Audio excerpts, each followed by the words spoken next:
Welcome back live. It's Atheist Brunch with the Atheist Underground.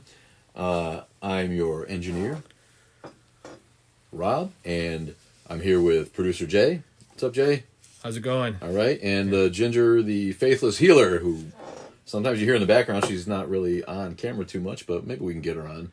One time she's a faithless healer, not a faith healer, because she's a healer, like an Australian healer. So I thought that was funny. But happy Ostara or Eostre or whatever you call it, Ishtar even. It's Easter morning. It's Zombie Jesus Day, and happy to be with you. It's a gorgeous day outside, and we got a lot to talk about. I got new hats. First of all, get your Atheist Underground gear. Got the What's Missing t-shirt. You can go to Atheist Underground gear at cafepress.com. My hat came. Got a hat with the logo on it. Got a little loose thread on there. See that? Get the logo on a baseball hat. I don't wear baseball hats too well because I'm bald as hell and I look like a cancer patient when I wear baseball hats. But some of you who golf might want a baseball hat. You can get golf balls too with the logo on it, or like I say, the What's Missing T-shirt. Check me out. The conductor hat came too, right? I put a sign up saying that I was the conductor, but I always had an engineer hat, and I got taken to task by some close observers saying that's not really a conductor hat, that's an engineer hat. So I got me a conductor hat too, and a whistle. How obnoxious is that, right? What do you think about that, Ginger? The faithless healer's like, what the hell is that? But I prefer the engineer hat because it's the most comfortable one. So I'm going to go ahead and put my engineer gear on while we get ready. Need the Mr. Rogers music. Yeah, right. While I change, I should come in and change and do that and put the overalls on and everything. I thought about that. I did a little parody of the Mr. Rogers thing. But yeah, Zombie Jesus Day. I always wondered when we were growing up, it was always a question a preacher would ask. What's the most important Christian holiday, right? And kids are always like, Christmas. That's the day Jesus was born, right? And then you get a little older and you think, nah, it's Easter because that's the day Jesus resurrected. And the preacher said, you know what? A lot of people say Easter because it's the day that Jesus was resurrected for us and everything, but really, it's Good Friday. And I always thought to myself, why do they call it Good Friday? It wasn't very fucking good for Jesus, was it? It's kind of a bad day. But that was his point. That was the day Jesus died for us. So Good Friday is really the most important Christian holiday. But Easter, of course, we know is not even a Christian holiday. It was ripped off from the pagans who predate Christianity by millennia, I'm sure. Predating written records, but we know that they celebrated the equinox. It's an obvious spring celebration, fertility. That's why the eggs and the bunnies and all that stuff that was stolen from the pagans and co-opted into a Christian holiday. The word Easter itself, of course, comes from the Germanic word for the goddess, Eostra, who was the spring fertility goddess and the goddess of the dawn and the goddess of light. And there you go. It always cracks me up, too, that they still determine the date of Easter by the lunar calendar. It's the first Sunday after the first Monday after the first full moon of spring. So after the equinox, they take the first full moon, and they take, as long as it comes after a Monday, because the actual full moon was last Sunday, and so they don't want Easter on that same day for whatever reason. It's the first Sunday after the first Monday after the first full moon of spring. And if it's like if it was the day Jesus died, wouldn't it always be the same day? Just like the day that he was born, it's always the same day, right? So to me right there, it's another clue that it's just bullshit. And maybe stolen's the wrong term. Really what happened was, Christian Rome after Constantine accepted Christianity and made it the state religion. They continued to expand the empire, and when they took over places like Gaul and tried to take over Britain, they didn't really succeed terribly well. It was a little too far away from the olive trees for the Romans to really like it in England, so they gave up. But co-opting these holidays was a way of assimilating the conquered people. It made it easier for them. They could kind of continue to celebrate their own traditions, and the official state religion just sort of called it a different name. And after a period of time, generations go by, the new generations would associate it with the new religion. So it was really a way to non-violently assimilate people to the new religion without simply forcing them to do it at gunpoint, which is in fact what Muhammad did with Islam. It always cracks me up that Islam is ever promoted as a religion of peace when if you read history, we know that Muhammad raised armies to take Mecca by force, and a condition of the surrender was that you accept the new religion. So I'm not sure how that's a divine, God-given religion when people were forced to accept the religion at gunpoint. And I'm not sure how it's a religion of peace when we know that their founder, who is a genius in some ways, apparently the Quran is some of the best Arabic prose ever written. And I just bought me a copy of the Quran and actually start reading it. So maybe we'll do some commentary on what we find there. Yeah, that's that. What else did I have to talk about? So someone asked, do you have a lupo? I can't see the number. It says, do we have any evidence that Jesus came back to life? If not, why? Where did the myth come from? Well, the myth is an old myth. There's dying and rising gods like Mithras and others who, again, represent the sun, really, because the sun dies in winter and comes back in the spring. Ancient civilizations didn't know that it was going to come back. They were afraid that it wouldn't. If God looked disfavorably upon them, maybe he would not send the sun back in the spring, and they wouldn't have any crops. But there's no evidence, obviously, for Jesus' resurrection. It's just a story, and it's a story that was written in Greek, 60, 70 years after his supposed life. So, I'm not sure how they obviously couldn't interview any eyewitnesses at that point. It's hard to understand even where those stories come from when you read the New Testament.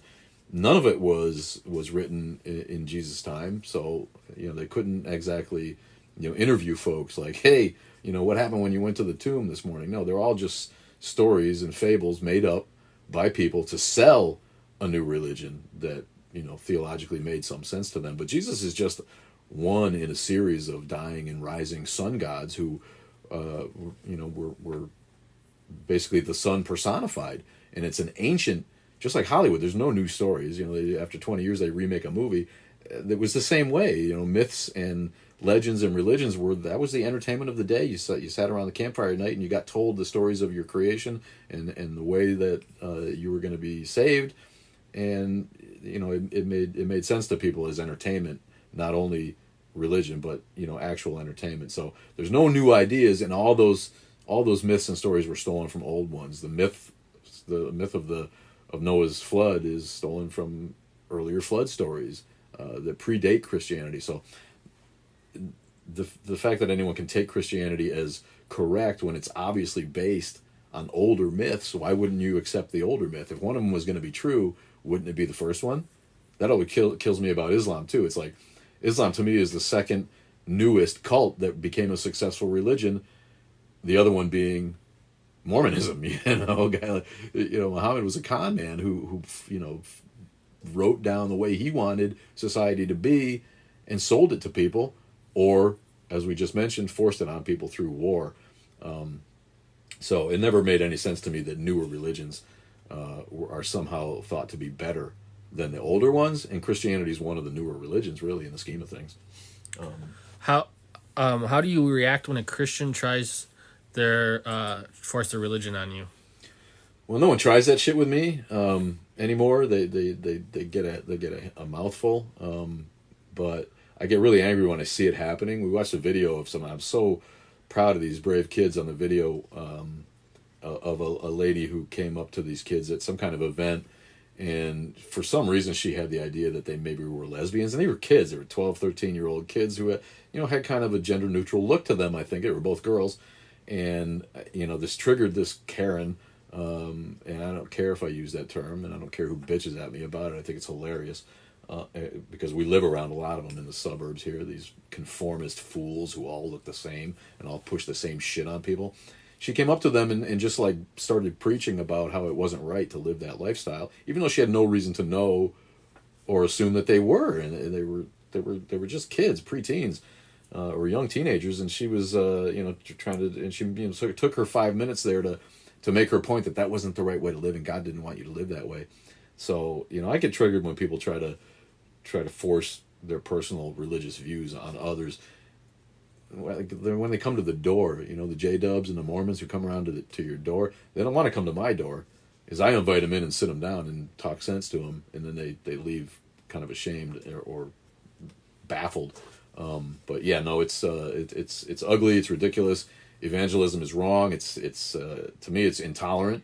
If you are not tolerant enough to let other religions exist and admit the validity of those religions, which have the same lack of evidence that yours does, then you are by nature intolerant.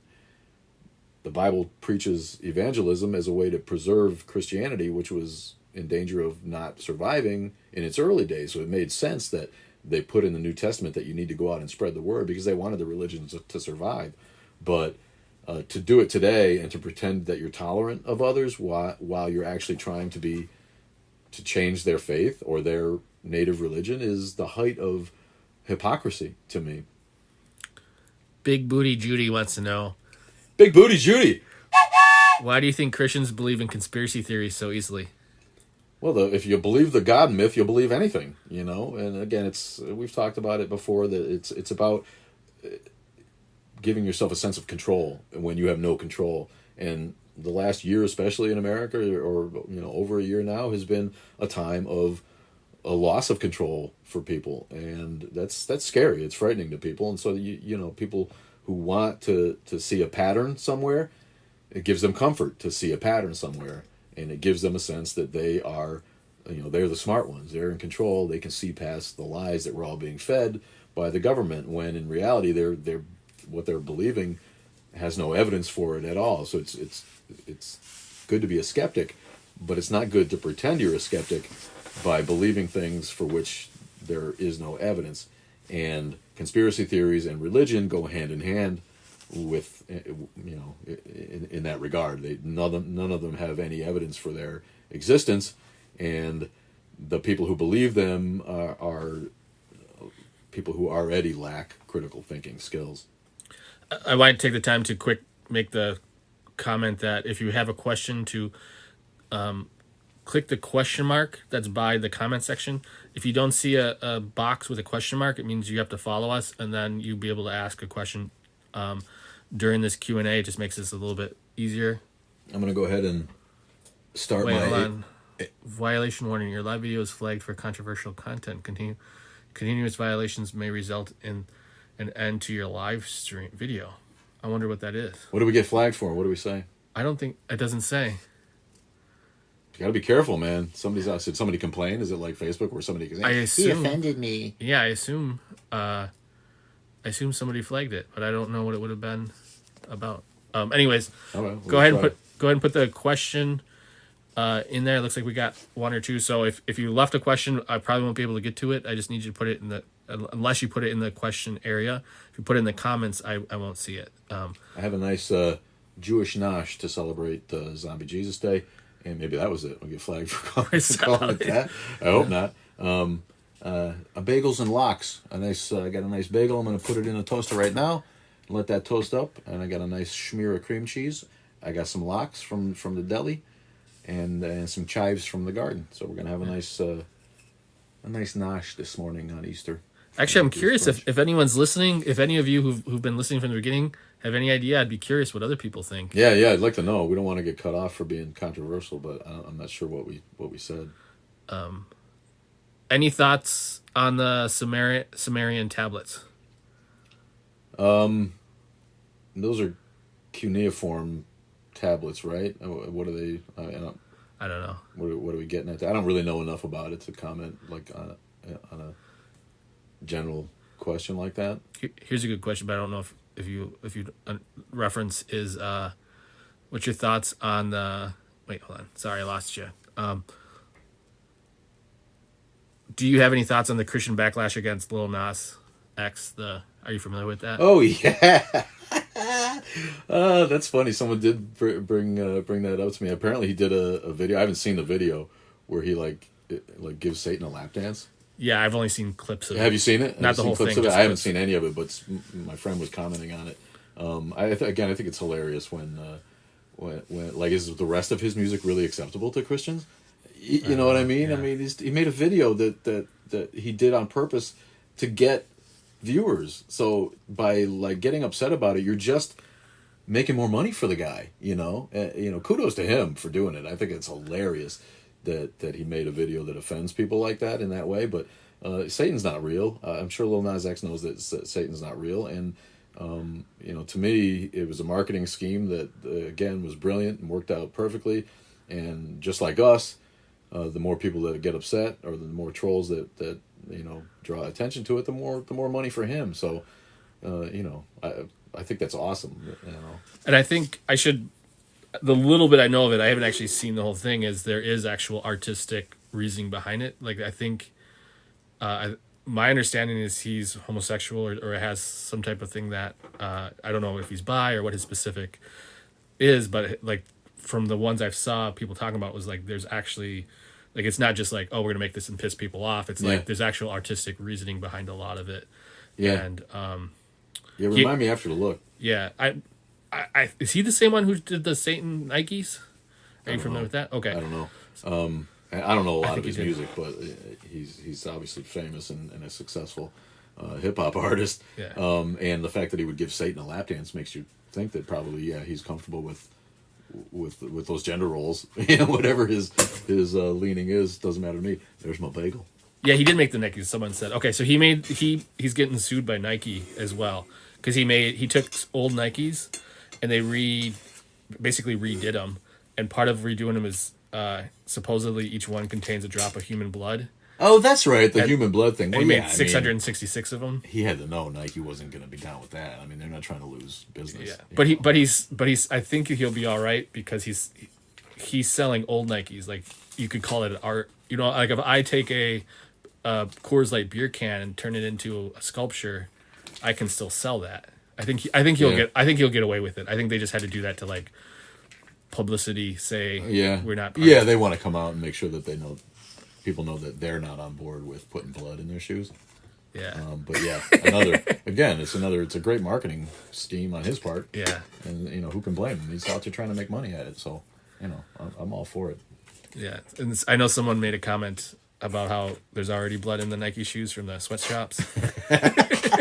Like blood diamonds. You got blood sneakers. That's awesome. Okay, so a reminder to, if you have a question, to put it with the question box. We got some coming in, but the questions on the comments go by really fast. It's hard to keep up with them. I've known when I watch some live streams, I've noticed that. So yeah, use that cue box with the dialogue box, the thought bubble. Yep, right? yep, or the for questions. Talking box, whatever you call that. Okay, can you give me a list of books? I assume is recommendation book list.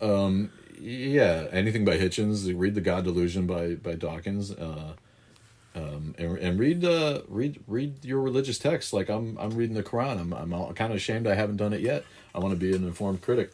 Read Daniel Dennett's Intuition. Is it Intuition Pumps? I want to think.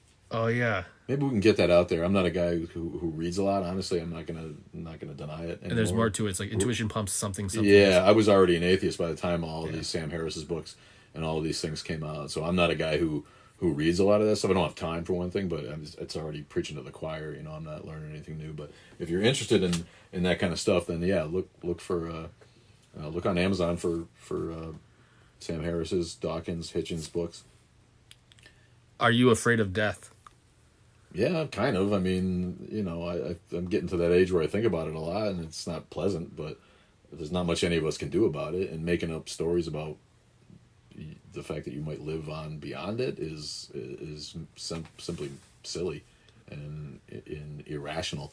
And the trolls bring up all the time is, on your deathbed, you're going to think differently. And maybe I will. I can't predict the future. But that doesn't make it true, Even if I cop out on my deathbed and beg God to take me to heaven, that doesn't make God real. And it's, to me, again, would be not really sincere faith, I don't think. So, yeah, I'm afraid of death like anybody, but I'm not, the older you get and the more pain you have in your body, the less you're afraid of death, because it becomes at some point, people hope for death because they're just miserable. No one wants to live forever, really, unless you could be in a young body with a young, sound mind forever. But that's not going to happen in anybody's lifetime.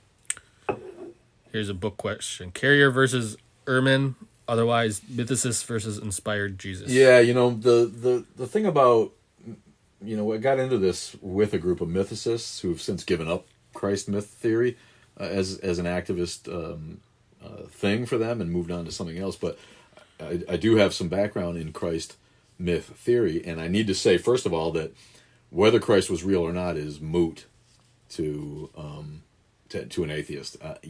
Whether he existed or not is absolutely moot to an atheist. It's interesting as parlor conversation because historically historians have agreed that Jesus did exist in some form. The problem I have with that is all of those historians were also steeped in the indoctrination with which they were raised, whether they were Jews or Christians or agnostics. They all were raised with the assumption that Jesus existed. So it's hard for me to believe that many of them were really objective. It's only now today, or in today's era, that we're getting to folks who can start that research on their own and look at it more objectively and don't have any dog in the fight. An atheist doesn't care. So to say an atheist is looking to disprove Jesus' existence is not valid because Jesus may or may not have existed. He wasn't divine to an atheist. And those are two different questions. So the debate I was involved in between Bart Ehrman and Robert Price, who is a Christ mythicist, doesn't believe that Christ existed at all. Ehrman does believe that Christ existed, but that he's not divine. So they're both atheists, but they're on different sides of the mythicist fence. I've partied with Richard Carrier, and he's a brilliant guy, and he's funny at parties. Let me tell you, if you ever get the chance to go hear him talk, do it. He's really, really knowledgeable, and it's all he does, and he's quite convincing. There's no evidence at all for Jesus' existence. There's no artifacts. There's no eyewitnesses. There's no contemporary accounts. Even people who try to apologize, the apologists who defend Christianity, have to admit that Josephus was like 7 years after Jesus' supposed death. So if that's your most recent reference to Jesus, 7 years after he died, I would still rather believe today's historians with modern method than someone who mentioned him 7 years after he died. So I guess, I default to the side of Jesus probably didn't exist. And again, when you go to the Gospels, the Pauline letters were maybe 20 years after he died at the earliest. So that, those should really be first in the New Testament to me, but they put the Gospels first for obvious reasons. They wanted to come right out with the story of Jesus' birth, death, and resurrection. Birth, ministry, death, resurrection. There's nothing in the middle at all. There's no talk of his childhood. There's no mention of his looks. Was he tall? Was he short? Was he dark skinned? Was he light skinned? Was he did he have curly hair? Did he have wavy hair? There's nothing about his physical description in any of the Gospels, and that to me is a real problem that they have. The Gospels aren't about Jesus's supposed life. They're about telling the story of why he died for us and how we can get to salvation through the belief in it. And the fact that they were written so long after his death is highly problematic. And if you listen to guys like Carrier and Price and Acharya S., the dear departed, who makes a good case in her last book that Moses wasn't even real, but Moses was an archetype of a lawgiver, that it was an archetype of Hebrew history when they were nomads in the desert. So, I don't think that Jesus ever probably existed as anything other than an archetype of a wandering preacher, or a rabbi of a Jewish sect. But historical Jesus is very problematic for people to prove. Was Josephus 7 years or 70 years? No, 7. I want to say 7. And the believers have told me that. People are like, Josephus was only 7 years after. But again, he was someone who came from that tradition, right? I think he was a Jewish historian living in Rome at the time. Can you also define mythicist for those who aren't familiar with the term? Yeah, Christ myth theory or mythicists are people who believe that Christ never existed at all and was invented out of whole cloth as a myth who later became historicized. Now, the opposite of that is that Jesus was historical and later became mythicized. You know, he was a real person who we later attributed supernatural powers to and divine qualities. The other side is the mythicists believe that he never existed at all. And I refer people to Batman and Jesus, a movie we worked on, available at KINTOU, Kintu Media. If you look on YouTube for Kintu Media, you can watch the movie Batman and Jesus, where the point is made that there's so many writings about Batman that if aliens came in 2,000 years after we've become extinct and dug up the artifacts, you know, they would have no way to know whether Batman was a real person or whether he was fictional. And if human beings survived that long, Batman could possibly become a figure like Jesus in the history, where he started as a myth, but the facts of his mythology are lost on future generations because there's so many writings you can go to and say, well, this person thought he was like this person, but he must have existed in some form because there's so much writing about him. It's basically the same. That's Ehrman's philosophy when he argues, which I find unconvincing. Ehrman's thing is that Jesus is the most well-documented first-century Palestinian. To me, that's like saying that, you know, Moby Dick is the most well-documented whale of the 19th century. It doesn't mean that he's not fictional, just because there's a lot of writing about him. And to me, the debate fell short in that way for Ehrman, who probably won the debate because Price was a little out of it and didn't perform terribly well. And Ehrman is on his game, and he's a smart guy, and he knows his stuff, and he figures Jesus existed as a real person at some point. So we already covered this, but I want to hit it again because somebody asked, what's your thoughts on Dr. Carrier? I like Carrier. He's a smart guy. He's an incredibly well-read New Testament theologian / historian, and not very many people know more than he knows about what has been written about Jesus. So to me, he's as expert and authority on the subject as anybody, and he's highly entertaining. I'm gonna butcher these, but the Easter one, Ostar, Istar, and Ishtar, he put question marks. Mm-hmm. So I don't know exactly. It turns out that Ishtar, which is actually pronounced more like Istar, is a homophone, right? It's two words that sound the same but have different meanings. And Easter comes from the German, from the German fertility goddess, Aostra, and the word then comes from the German languages into Old English, and then into modern English, Easter. Only the Germanic languages use that derivation for the word. Most other countries call it after the Latin Pascha, right? It's in the Spanish. Our Spanish friends call it Pasqua, and the Italians call it something similar.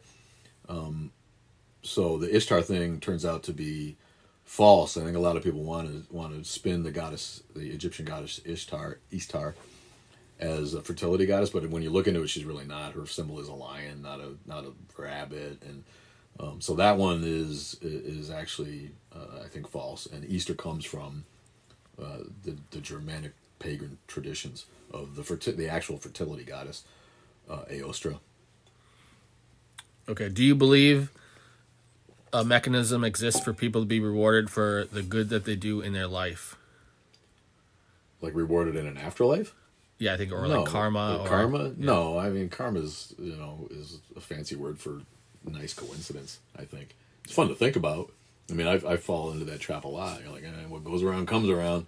But that's just life. Life is complicated, and no one mentions it when it doesn't come around. So, yeah, I don't know. I don't think so. There's the only reward is not going to jail. You know, and it goes back to the morality thing, and people constantly trying to hammer us with the.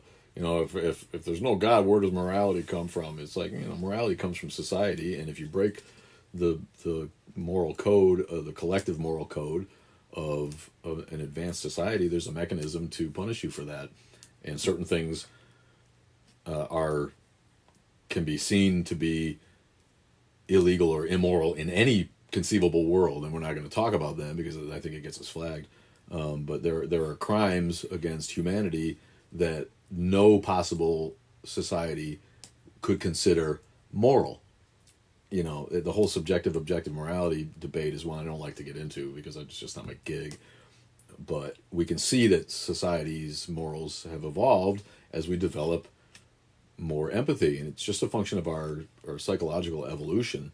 We don't behead people in public anymore, and we don't hold slaves anymore when we did, you know, a mere 170 years ago or less, and we just gave women the right to vote, for Pete's sake, you know, in the 20s.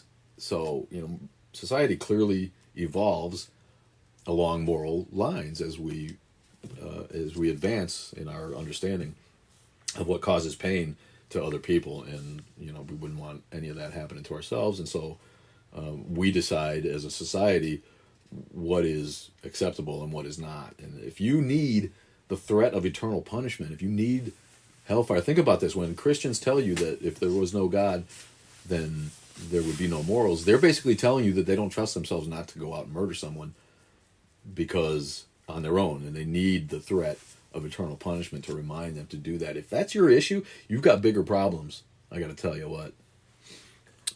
I was going to mention, I think there's more of a mechanism now than ever because of social media and stuff, and the fact that like people don't want to help assholes basically. So if you get called, you know, like Twitter, people are constantly being called out for bad behavior, and that affects their. So I think that mechanism just through technology is kind of evolving. Yeah. Under the same social. That's a good point, right? People get called out for their crappy behaviors in a more easy way than they would have when they, you know, you could do it in secret and get away with it for a long time. Like that's Charlie Chaplin. Do you want to have a bagel? No, I'm good. Thank you. Sure? Yeah, no, I'm stuffed. Yeah, it's awfully good. It's a good nosh. It smells good. Yeah. Friend. I got mint tea too for my green little labels. It's a nice mint black tea. So here's a question from Super Minimalist. Do you like trains, metros, trams? I like all that stuff. My great grandfather was worked on the Pennsylvania Railroad in Altoona, Pennsylvania, which was for a long time the hub of the Pennsylvania Railroad. An amazing a memory of mine when I was just a little tadger, and holding my great grandpa's hand, and he walked me up over one of those, you know, trestles that go over the train yard, and you could look down on just what seemed like endless tracks and roundhouses and switching yards and everything, and trains coming and going. So yeah, no, I do. I've always loved trains. It was just coincidence that me and the group of people who started the podcast came up with the idea of the Atheist Underground, which of course is based on the London Underground, first of all. And you can see the map at the top of the page, right? How'd that go? There you go. It's a map, you know, based on like the London Underground map. The London Underground being the subway in London. So, you know, that's where that came from. And also the Underground Railroad, which we got questions. I wanted to touch on that. We've been taken to task by a couple of people about cultural appropriation, which I find to be bullshit.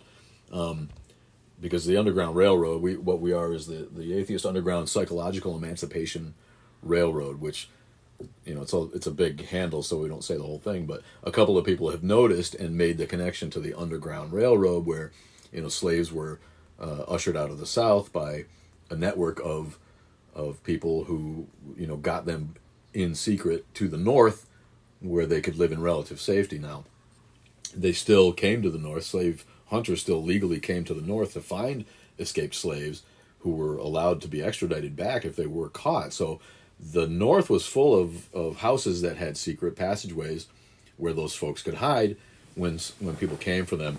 So the idea that the Underground Railroad was somehow a black experience only is wrong to me, and I get a little bit touchy when people call that cultural appropriation. I have kind of a problem with that term anyway. You know, this was an effort of American history and a story of American heroes, and because the most well-known face of the Underground Railroad was a black ex-slave or slave, Harriet Tubman, that everybody knows and we all taught about in school.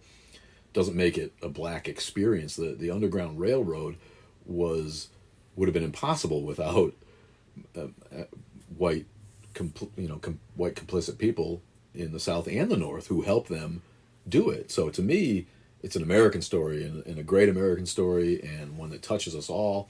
And I don't have any problem with appropriating it for the fact that we need to emancipate people from their psychological jail that they've been in due to religious oppression in the U.S. and elsewhere. We had someone mention that Canada has its own issues with creationists and evangelicals, which they do. In Australia, well known for importing or exporting religious idiots like Ken Ham and Ray Comfort, right? Who I found out is from New Zealand, but same difference, right? From down under, they're from the Anzacs area. So we're not the only country with religious idiots who are still out there trying to cripple people's minds. Okay, Sky Guy's Quest asks, "What are religion? Why? I assume it's why are religions always obsessed with the end?" A lot of people are afraid of death, right? With the end, let me say. Yeah. It's all about people's inability to be comfortable with their mortality. Nobody wants to die. It is scary, like the other questioner asked. Nobody wants to think about it. Nobody wants this life to end. And everybody wants to see their dead relatives, or believe that their child who was taken from them before their time is in a better place, and they're going to see them again when they die. But to me, it's all like why would you pray to a God if someone's sick? Why would you pray to the God that gave them the sickness? It's all idiocy. We just need to accept the fact that we're only here for a limited time, and the best we can do is improve our minds, enjoy ourselves, not hurt anybody else, and try to improve the human condition and improve this heaven that we've already been given here on earth. We're conditioned to love and think that creation is beautiful, and I use the word creation because people understand it, but the world around us is always pointed to as evidence of God by people who want to believe there's a God. Well, we're conditioned to believe that this world is beautiful. That's where we were born and where we were raised, and people think babies are cute, so we don't throw them away when they get troublesome. You know what I mean? This is part of our evolutionary psychology. If you came from a different planet that didn't look like this one, you might think this one's ugly. But to me, when I was a kid, part of my getting over religion was thinking about the idea that we've already been given heaven right here on this beautiful earth, and we're doing our damnedest to screw it up. Basically, maybe I shouldn't swear at all when we're live. No, I no idea still, huh? Anybody Yeah, knows why we got flagged? Please let us know. big thanks to I believe it's Helm of Awe 04 for sharing the live. I'm not sure exactly what that does, but I'm Helm sure of that Four? Helm of Awe and then Helm zero. of Awe. So big thank you for that. I imagine it helps. Have you been to the Illinois Railroad Museum? We're actually pretty close to that railroad museum.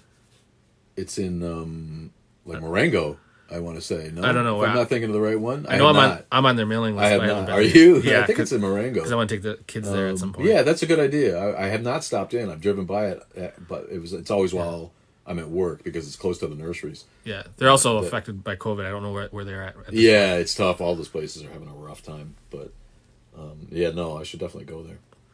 I'm not exactly sure. So bubbly Funyun.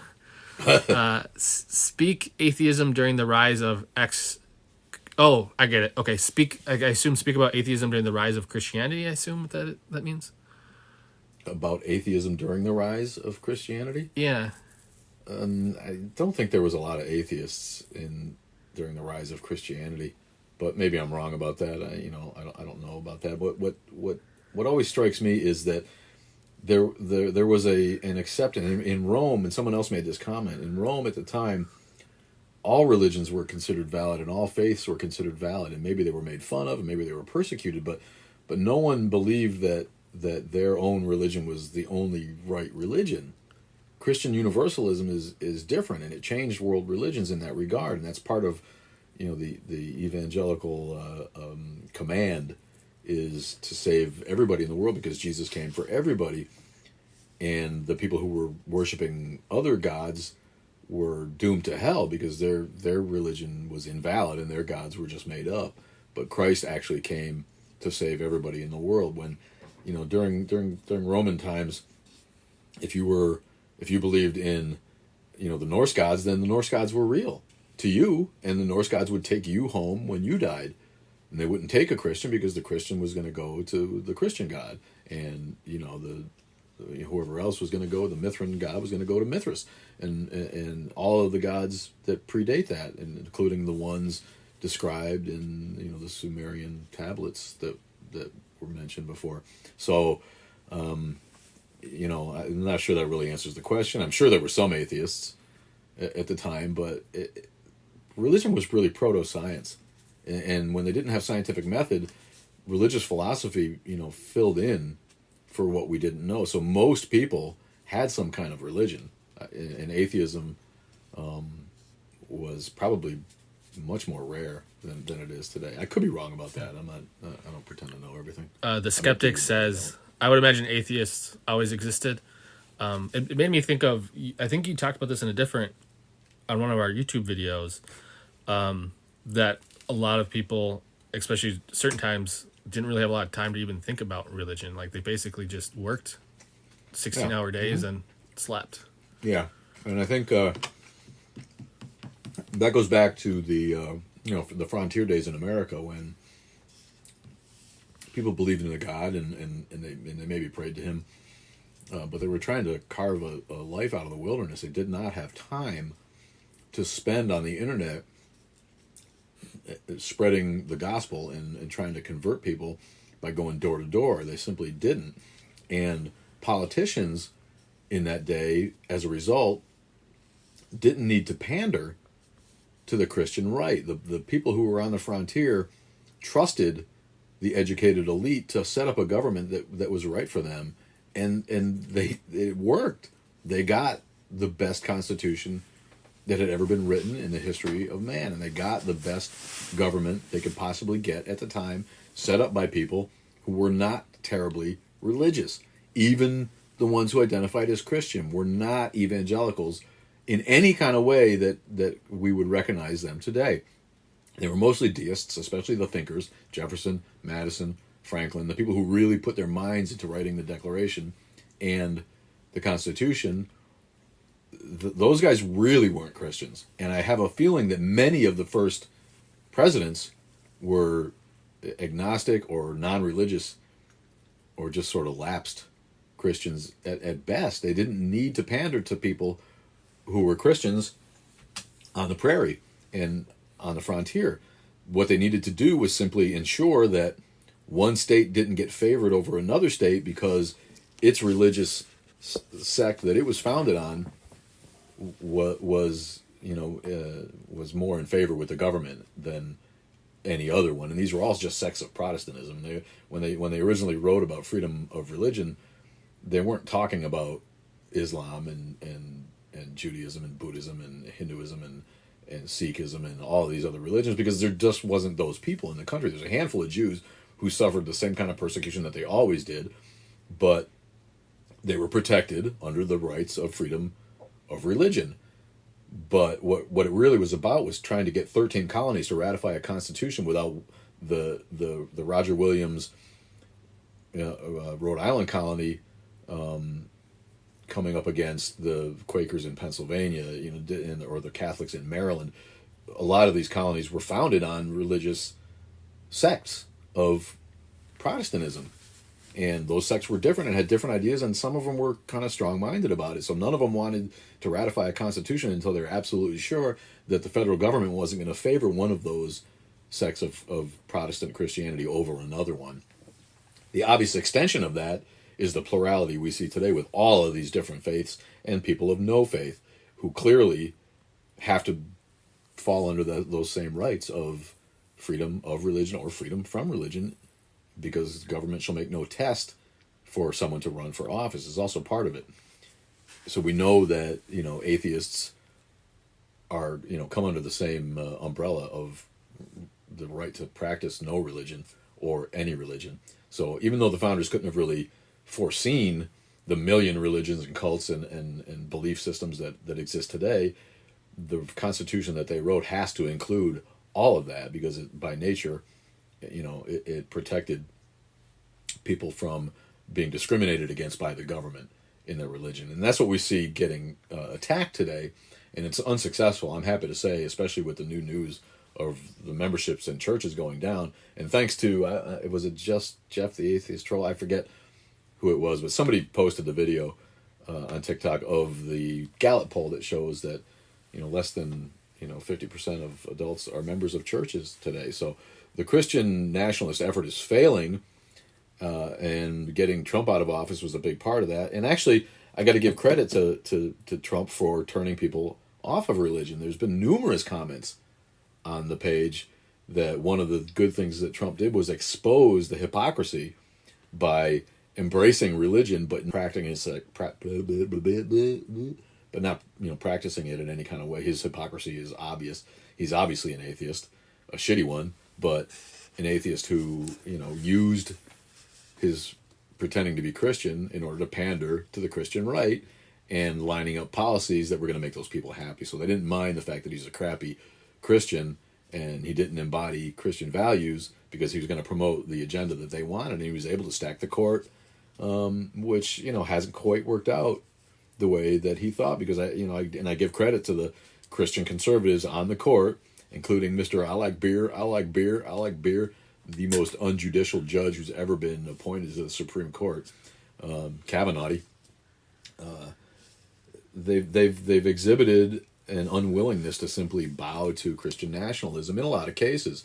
Scalia was worse than most of the ones who are on it now, it appears to me, writing the decision on letting the giant cross stay in Maryland and saying that it was, it was just wasn't really a Christian cross. It was just a historical monument that had lost its Christianity. It's a 40-foot Latin cross. When a Jewish person sees that, you think that they think of just a historical monument, or do they think of, here's another Christian in my face? No, but Trump was able to stack the court with Christians. He was able to pass a lot of legislation that favored Christian nationalism, and now he's gone. And we see people leaving the church. We see empty pews. We see kids railing against their parents. I have comments to answer and questions to answer for young people who are being forced to stay in church until they're 18. And there's not much they can probably do about that if their parents are going to force them and they're not 18 yet. But those people aren't going to be Christians anymore. And Christianity is going to continue to die, just as John Lennon predicted it would, as people get smarter and the internet continues to spread actual knowledge and information. Here's a good question from Camera Shy. Thoughts on U.S. pushing religion due to the Red Scare? Well, yeah, that was a huge one, and people continue to equate communism with atheism, which is silly. Atheism is about humanism in most atheists' mind, and communists in Stalin and Mao's era were not humanists. They were dictators who wanted to destroy religion because of their acknowledgement of religion's ability to unite people. If everybody can get behind something under a religious aegis, it's much easier for them to fight the government as a unit of solidarity. And they understood that, and so they abolished churches, not because they were atheists necessarily, but because they knew that it was going to be counter to their efforts to create a dictatorship and an authoritarian state. So when we had to fight communism in post-World War II, when Russia was starting to take over the Eastern Bloc, like they did, it became a rallying cry, that we need to fight the godless communists, when really there was no reason to spin it that way. They could have just spun it like we need to fight the dictator who is killing people to get his way and taking over sovereign countries to make a bigger country that potentially is a military threat to us, an existential threat at the time, which was believable. So that was just another way to play to Christian sensibilities in America, and it ended up putting God into government in a way that it had never been before. Open that drawer, Jason. There on the right, and in the back there is a $10 bill, right there. You see it? Right there. I think your hand's right on it. The money didn't used to have "In God We Trust" on it, and I have an example here of a $10 bill that I won. There's my little note where it was donated. Can you see that? There's no "In God We Trust" on this bill. All right. So people who don't believe that the money didn't used to have "In God We Trust" on it, here is an example of a bill that predates "In God We Trust." Can you move it to your left? There, perfect. That was added in what, the 50s, 56 or something. Eisenhower was a big idiot for this, and Eisenhower famously was not a churchgoer. Eisenhower said, the only way I'm going into a church is feet first, right? Basically, joking about the fact that he didn't care about church or religion. He was probably a lapsed Christian in name only, and he used this, tactic to rally Christians to his cause by going ahead and putting "In God We Trust" on the bill, and on the money, and allowing the Pledge of Allegiance to include "One nation under God," when it didn't used to say that. The pledge is crappy anyway, even before that. But that's a different argument. So yeah, the whole communism against Christianity thing was just bullshit, and it ended up infusing the government with religion in a way that it never had before. So that was bad. And Billy Graham too came along at the same time right after that, created evangelism and TV preachers.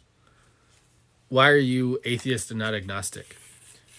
Because I'm fairly convinced that there's no God, and I think that we need to bring atheism into the forefront. I think calling yourself an agnostic is kind of an intellectual cop out. I think and like I like to joke, an agnostic is just an atheist who's afraid of his mother-in-law. So it's easier to say I don't know than to come out and say there's no God, because that's going to get you attacked. But atheism has a bad rap as a word, and people equate it with devil worship, and it just seems to be an evil moniker, and I think that needs to change. So I'm an atheist because the possibility of a God is the least plausible solution to the questions of the universe.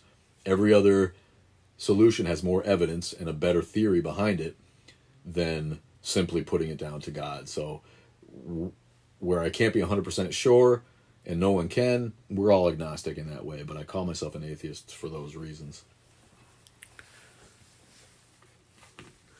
We have, if you have a question, please put it in the question box at the bottom. It's next to the comment box, just because it's impossible for us to keep up with the comments. And I think we're currently empty. We'd like to say hi, though, to Atheist Mama Bear and to Atheist Jesus are on. It's good to see both of you, and I'm sure there's more. Those are all only ones that pop up at the bottom. Thanks to all our followers. We're continually gratified and amazed at the support that we get, and the people who are willing to take up the arguments with the trolls. I love that. I don't have time or patience to do it, and people really want to engage me in, especially the whole something can't come from nothing. It's like, don't you read the other comments? You're not the first one to bring that stupid argument up. Just because you don't understand how something could have happened without a magic creator God doesn't mean that it didn't happen a different way. And we're learning all the time that nothing doesn't mean nothing the way that people think it did. Before the Big Bang, the laws of physics as we know it cannot be assumed to have even been in existence. So until the singularity of the Big Bang, the laws of physics as we have measured them and as we accept them can't be assumed to have existed, And we know now that particles pop into existence all the time from nothing, and science is always working on how that happens. So I'm really, really thankful for the people who want to argue, and I see threads that go on and on and on with these stupid comments by people who think they're going to convince us, of the reality of an unsustainable mythological story. If there's no evidence for it at all, that's a lot weaker than something for which there's some evidence, even if we don't have all the answers. To put it down to a magic God is just an intellectual cop-out that I'm not willing to undertake. And I think that it's the hallmark of weaker minds to do that. If you can't accept that there's some things that we just don't know yet, but that there are people who are highly intelligent, much smarter than me, much smarter than you, who are working on it, and that's their life. That's their, you don't argue with your doctor about liver cancer when he gives you a diagnosis. You trust his science, right? Because you want to get better. But everybody wants to argue with an astrophysicist when what you are for your job is a deacon at some shitty church. How do you have the balls to argue with experts in a certain field? It boggles the mind. One troll wants to tell us that he is an ex-atheist, and there's just not enough evidence for evolution for me to believe it. There's too many gaps. Well, all right, evolution has some gaps, but what's the evidence for God? There's none at all. So this guy's actually leaving a thing with a lot of evidence, but not all evidence, for something with no evidence at all. And if you're willing to do that, then, and that gives you comfort, and you're an adult, then I support you fully, man. Everybody's got to go to sleep at night and be comfortable with themselves. So I got no problem with adults believing. Stop indoctrinating children so that they can think logically and come to their own conclusions. If they need Jesus when they get to be 18, and that's how the self-help mechanism that they use to better their lives, all more power to them. This is America, and you have freedom from religion. You're a freedom of religion. If you want to choose a religion of any sort, that is your right. It should be something that you come into with your own mind, not with your preconceived notions that you received when you were so young that you can't argue with it. And that's what happens when people teach their little kids things that they cannot support with facts, and things that no thinking adult, or almost no thinking adult, would believe if you presented them with that lack of facts or all the other philosophies and religions that exist in the world. I missed the name, but someone asked about where they can find the podcast. The podcast is on iTunes. It's Atheist Underground. It's on Spotify. It's on the lesser platforms too. Or you can go to atheistunderground.com and get all the podcasts in a row that there has been. All right. And then, are you a moral realist? A moral realist? Yeah, I'm not sure exactly. I'm not sure what that means. That's from Atheist Jesus. I wonder if it has to do with, are you a moral realist? Yeah, I'm not sure. The only thing I can think of. Sorry, I'll look into it. I'm learning so much from doing this. I tend to talk like I think I know it all, and I get yelled at by the trolls that I'm a know-it-all, but I don't know it all, and I try to admit when I don't. And like I said, I bought a Quran so I could be an educated critic and read that silliness. I wish I could read Arabic, because apparently it's brilliant prose. But yeah, moral realism. We only got a few more minutes, so I think we're going to try to quit at 11:30 today, or slightly after that. So get your questions in now. Remember to go to Cafe Press and get your Atheist Underground gear if you're interested. You can support us on Patreon too. You can find the podcast on Patreon and get it early if you pledge $1. So you can do that too. We got a clarification. This is what I thought it was, but I don't want to misspoke. Morality is objective or subjective from your perspective? To me, there's morality is subjective, but society has a collective morality, because most people can agree that most grave things are moral or immoral, and the things that people think are immoral, the differences between subjective moralities are, to me, trifling by comparison, and I think we see that as society evolves. As society puts together a group of laws based on the morality that they have decided collectively that works for them, and people vote on that, subjective morality. So the idea that there's an objective morality is the one that that God believers want to tell you that this is what's right and wrong because it was handed down from a divine authority, and that's the way it has to be. But I can't buy that, because there are people who think that certain things are immoral and certain things are moral, and so it has to be subjective, right? It's an argument that I don't feel terribly qualified to argue on it. And I think our buddy Lawrence, if you go to Milwaukee Atheists on YouTube, that's a kid who is really smart, and he'll go into that with you, along with the free will argument, So we'll do this one more, and then we're going to do the lightning round. So if you have a question, put it in now in the question box at the bottom near the comment section. Put it in now, and the lightning round, we'll just shoot off all the remaining questions as quick as Rob is able. But we'll answer this one before that. So you got probably about 60 seconds to get your question in. This is from I'm assuming. Oh, Astonishing Toto. Astonishing Toto. Any books, media, etc. you suggest for atheists? Just Google it. Honestly, somebody asked that before, and I'm not Mr. Read It a lot. But if you go to YouTube and look for Kintu Media, look for Milwaukee Atheists, and just search all the information that you can, and do your best to educate yourself if you're interested in learning about the philosophy that a lot of these atheists promote.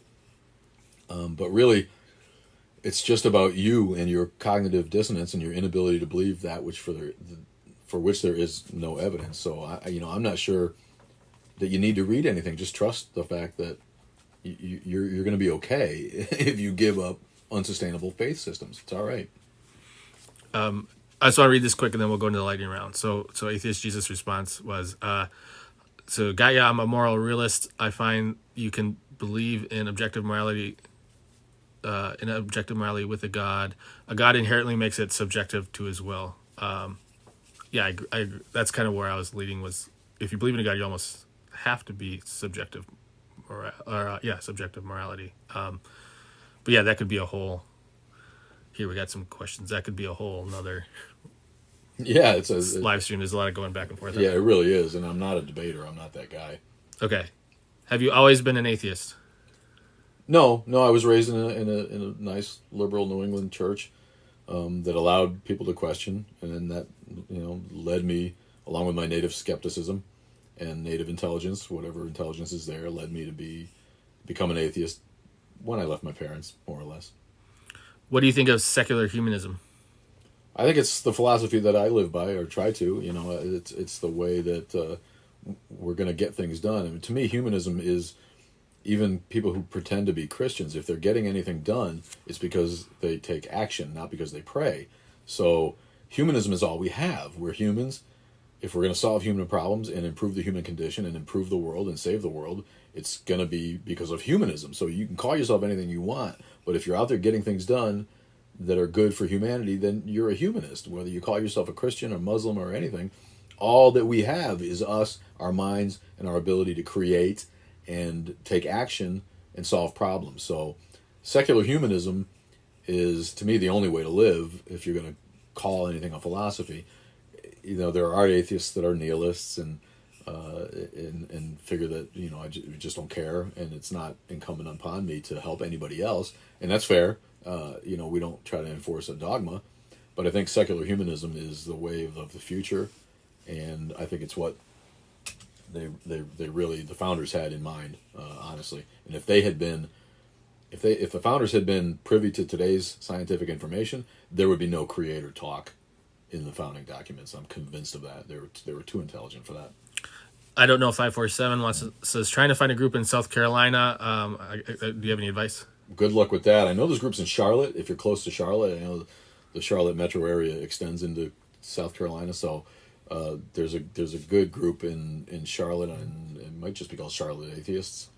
But you can find them on Meetup and Google. If Google them if you want to, and I've got friends down there. I don't know about South Carolina. That's a tough one, boy.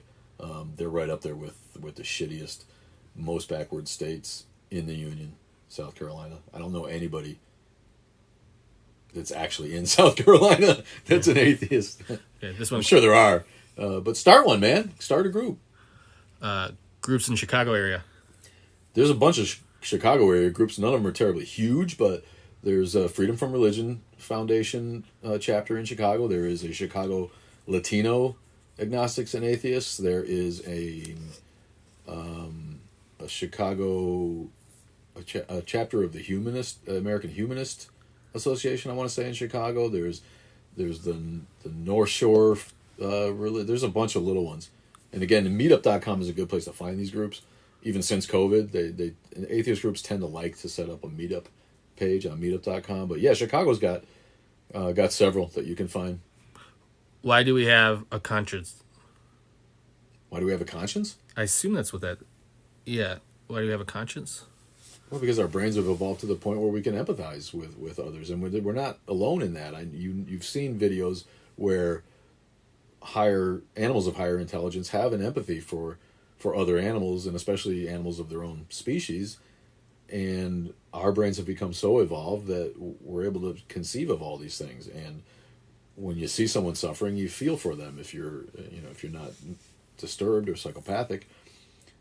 So we have a conscience because we understand that certain things are right and wrong. We don't need a God in the sky to tell us that we're going to go to hell forever if we do something that is evil or violent against someone else and hurts someone else. So that's why we have a conscience. Okay, last two. What are your thoughts on the U18 French hijab ban? The what? There's some type of ban on, is it hijabs? I'm not sure if I'm pronouncing that right. In France, is it? Yeah. They try to do it here and there. You know what? It's hard for me to argue against banning the full face cover because of terrorism. It's just hard to go. If you went around with a ski mask all day in America, you might not be able to get away with that. You know what I mean? If you went into a bank with a ski mask on, you might get shoved to the floor by a security guard. And it's hard. It's a little hard to argue with that, but it does rub me the wrong way in terms of personal freedoms too. So that's a tough one. And I think that it's for a government to decide, and the people that are in that country are going to vote and for the people who promote the laws that they want to see and that they care about. So it's hard for me to weigh in on that. I'm not totally comfortable with it. We don't know the specifics. Too, yeah, so. But I get what they're getting at. There's people who have tried to ban the hijab. You can't ban it because you think women are oppressed. I don't think. I don't think you can make that call. Okay, last one. What made you choose the train conductor motif? I just love trains, and we decided on calling it the Atheist Underground just because atheism is kind of an underground movement. People have to stay hidden, and it's not up in the limelight like religion can be. But once we chose the name Underground, it dawned on me that sounds like the London Underground, which is the subway system there, and I love trains, and so I just rolled with it.